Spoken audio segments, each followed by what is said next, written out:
नमस्कार प्रिय भक्तों, मेरे राधा के भक्ति चैनल पर आपका स्वागत है। आज मैं एक नई कथा लेकर आई हूँ। कथा को पूरी सुनना और अच्छी लगे तो कमेंट बॉक्स में जय श्री राम लिखना। तो अभी हम शुरू करते हैं कथा। माघ माह में आने वाली चतुर्थी के दिन गणेश जयंती मनाई जाती है और इस दिन भगवान गणेश जी को प्रसन्न करने के लिए व्रत रखने का भी विधान है। हिंदू धर्म में भगवान गणेश जी को प्रथम पूजनीय देवता का स्थान दिया गया है और किसी भी शुभ कार्य से पहले उनकी पूजा अनिवार्य मानी गई है।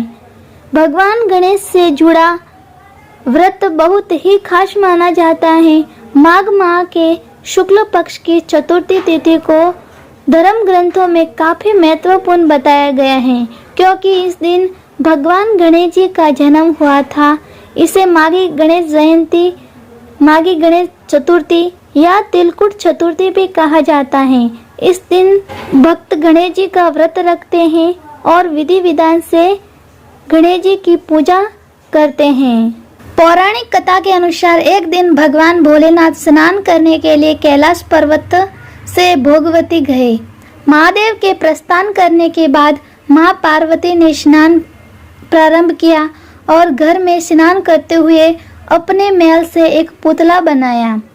फिर उस पुतले में जान डालकर उसको जीवित कर दिया।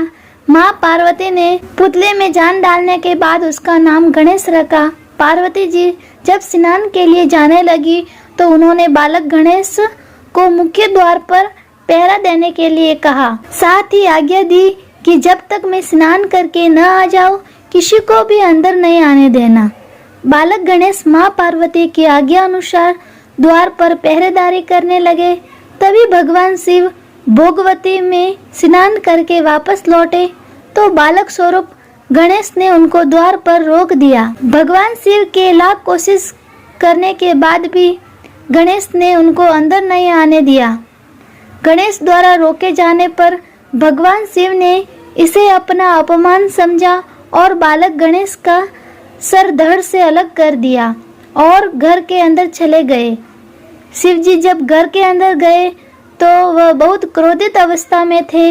ऐसे में देवी पार्वती ने सोचा कि भोजन में देरी की वजह से नाराज है, इसलिए उन्होंने 2 थालियों में भोजन परोसकर उनसे भोजन करने का निवेदन किया। 2 थालियां लगी देखकर शिवजी ने उनसे पूछा कि दूसरी थाली किसके लिए है।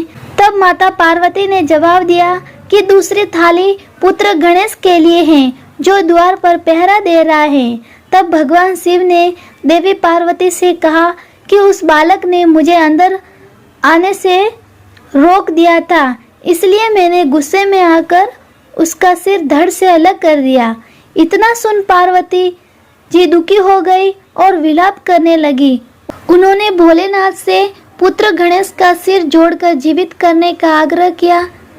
तब महादेव ने एक हाथी के बच्चे का सिर धड़ से काटकर गणेश के धड़ से जोड़ दिया। अपने पुत्र को फिर से जीवित पाकर माता पार्वती अत्यंत प्रसन्न हुई।